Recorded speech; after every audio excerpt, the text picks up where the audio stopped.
जय श्री कृष्णा। राधे राधे। ज्योतिष एकाग्र चैनल में आप सभी का हार्दिक स्वागत, हार्दिक अभिनंदन। मित्रों, हमारी हिंदू संस्कृति को जीवित रखने के लिए हमें संस्कारों पर महत्व और ध्यान देना अति आवश्यक है। आज के बिगड़ते हुए माहौल में पश्चिमी संस्कृति हमारे घर घर में घर करती जा रही है। इससे बचने के लिए मुझे आवश्यकता हुई कि आज आपके सामने 16 संस्कार के बारे में वर्णन करूं। इसमें आज मैं आपको विवाह संस्कार के बारे में बताने जा रहा हूं।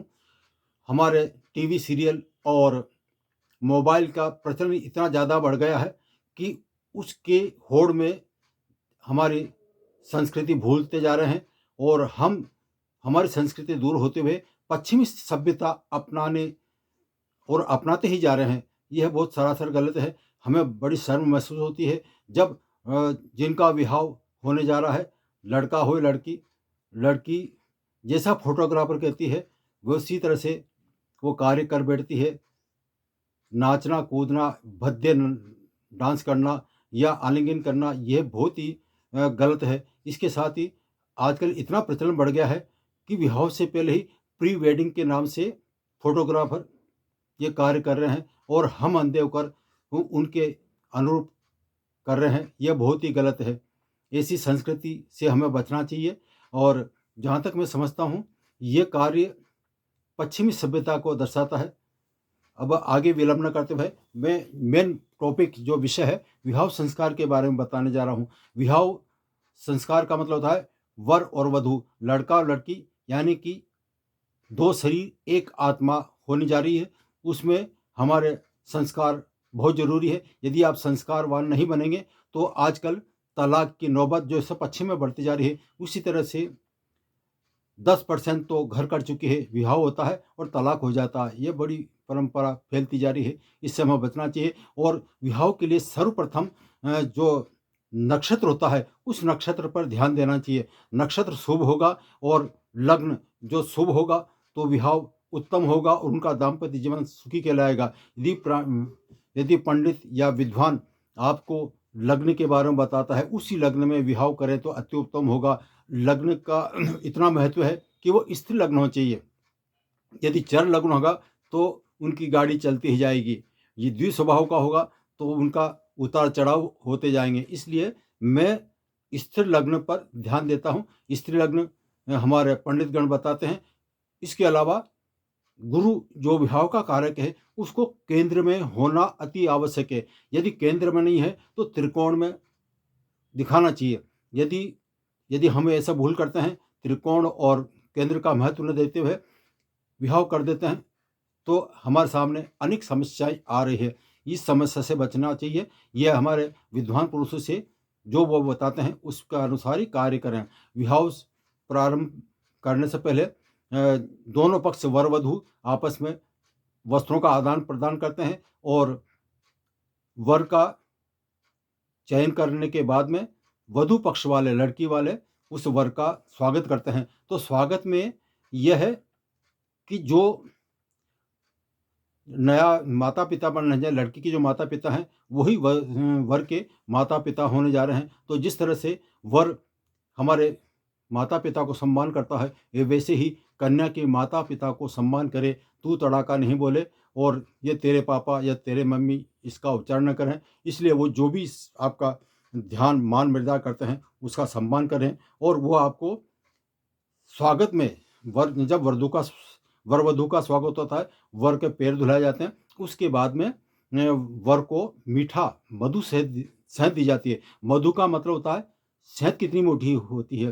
तो इसी तरह से लड़की पक्ष वाले वर से ही चाहते हैं कि हमारा इस परिवार से आपका संबंध होने जा रहा है तो आपकी वाणी में मीठापन रहे। इसी तरह यही शहद देने का मतलब है। यह है वर का स्वागत। वर के स्वागत के बाद में कन्या के माता पिता पूजन करते हैं। तो विवाह मंडप में जब बैठते हैं तो उसमें एक बात का ध्यान रखें, 5 देवताओं की पूजा अनिवार्य है। सबसे पहले गणेश जी, वरुण देवता, अग्नि देवता भी होना जरूरी है।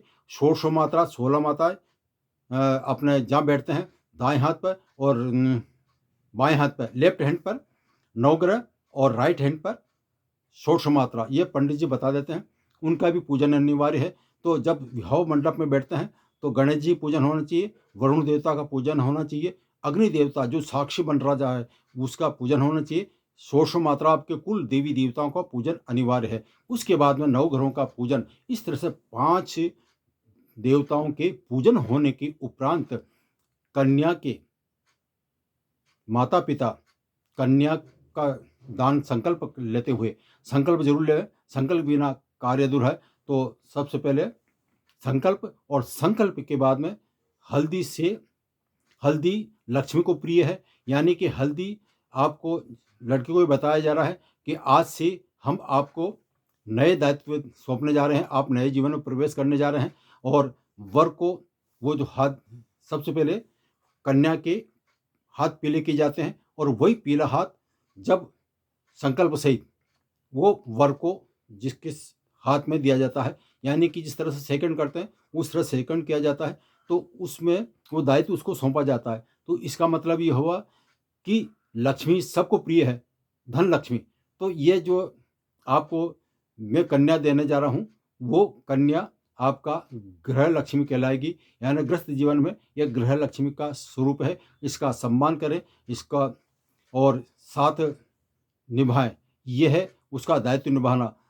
कन्यादान में कन्या के पिता कुछ दान करते हैं, गुप्त दान वो अनिवार्य है, और गुप्त दान के अलावा गोदान का महत्व बहुत जरूरी है। गोदान इसलिए जरूरी है कि गो हमारी माता है और ये सारी बाधाओं को दूर करती है। तो गोदान, आजकल गोदान कोई भी नहीं करता है, गोदान छोड़ तो गो के लिए कुछ निकालते नहीं है, इसलिए पंडित लोग गो को भी भूल गए हैं। जबकि होना ये चाहिए कि गो के निमित्त कुछ दान होना चाहिए। कन्यादान के बाद में गोदान, यानी गो के निमित्त कुछ चारा, 10 रुपये 100 रुपये, ये श्रद्धानुसार अवश्य निकालें।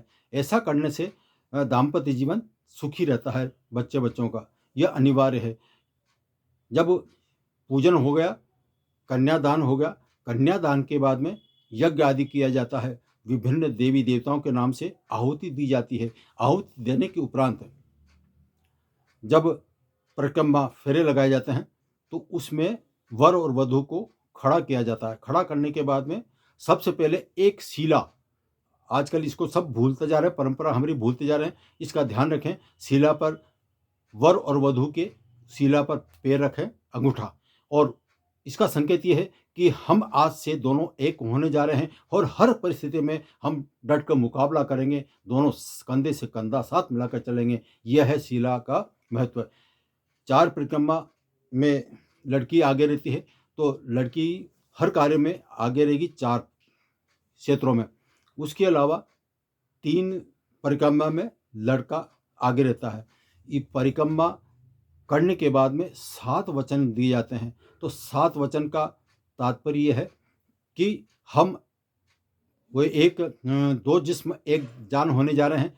तो जिस तरह से हमारे शरीर में कहीं चुभता है, चुभन होती है तो उसको महसूस होता है, तो उसी तरह से जो हमारी पीड़ा होती है वही दूसरे पक्ष को भी पीड़ा हो। तो यानी कि 2 जिस्म एक जान होने जा रहे हैं, आपके दाम्पत्य जीवन में प्रवेश करने जा रहे हैं। और बाएं जब ये 4 फेरे हो जाते हैं तो लड़की को शर्त मंजूर होने के बाद में वर दोनों तरफ, और लड़की को वर के बाईं अंग पे लिया जाता है। बाईं अंग का मतलब है ये है, आप देखते हैं बाएं अंग क्यों महत्व है। जैसे हम सबसे पहले लक्ष्मी नारायण, राधा कृष्ण ये नाम आता है, इसी तरह से पत्नी को इतना महत्व दिया जाता है लक्ष्मी के समान। और जब 7 वचन हो जाते हैं, स्थान परिवर्तन हो जाता है, तो उसके बाद में मांग भरी जाती है। लड़की की मांग भरने के बाद में उनको मंगलसूत्र पहनाया जाता है। ये करने के बाद में 7 पद होते हैं, 7 पदी, तो उनको लड़के और लड़की को जिनका विवाह हुआ है उनको खड़ा किया जाता है, और 60 चावल की डेरी दूर दूर बनाई जाती है, और अंगूठा, उन दोनों का अंगूठा लगाते हुए 7 पद यह है, यानी कि हम दोनों एक दूसरे का स्वास्थ्य का ध्यान रखेंगे, नंबर 1। नंबर 2, फाइनेंस मेथड, वित्तीय जो धन का है, दोनों का जो कमाते हैं उसमें दोनों का अधिकार रहेगा। नंबर 3, परिवार की जिम्मेदारी पूरी तरह से निभाएं। नंबर 4, अपने सुख शांति के लिए घर में ऐसा माहौल रहे कि दोनों सुख रहें और परिवार भी सुखी रहे। और नंबर 5 है संतान उत्पत्ति का। संतान उत्पत्ति में जितनी जिम्मेदारी निभा सकते हैं, बच्चों को पढ़ाने की, लिखाई, ये सारी संतान कितने हम वहन कर सकते हैं, यह है संतान का पूरा दायित्व निभाना। और नंबर 6 जो है, ये आपके अन्न वृद्धि धन वृद्धि के लिए है। यानी कि अन्न का इतना महत्व है कि उसको झूठा न छोड़ें, और जो भी आप भोजन करें उसमें से कुछ हिस्सा गाय और कुत्ते के निकालें। और लास्ट में एक वचन ये है धर्म के लिए। आप जो भी कमाते हैं, धर्म के प्रति जरूर हमें कुछ अंश निकालते रहना चाहिए। ये है हमारे भारतीय संस्कृति अनुसार विवाह संस्कार। यदि आप जल्दबाजी करते हैं, फोटोग्राफी कोई काम नहीं आती है, यह विवाह इस तरह से होना चाहिए।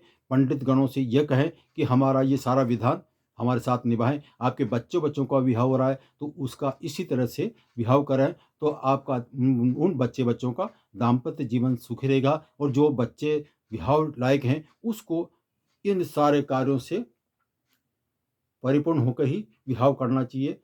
इस तरह से दोनों को, माता पिता को और वर वधू जिनको विवाह होने जा रहा है, उनको मैं एक ही सलाह दूंगा कि विवाह करें तो इस तरह से निभाएं, तो आपका दाम्पत्य जीवन बहुत सुखी रहेगा। जय श्री कृष्ण, राधे राधे।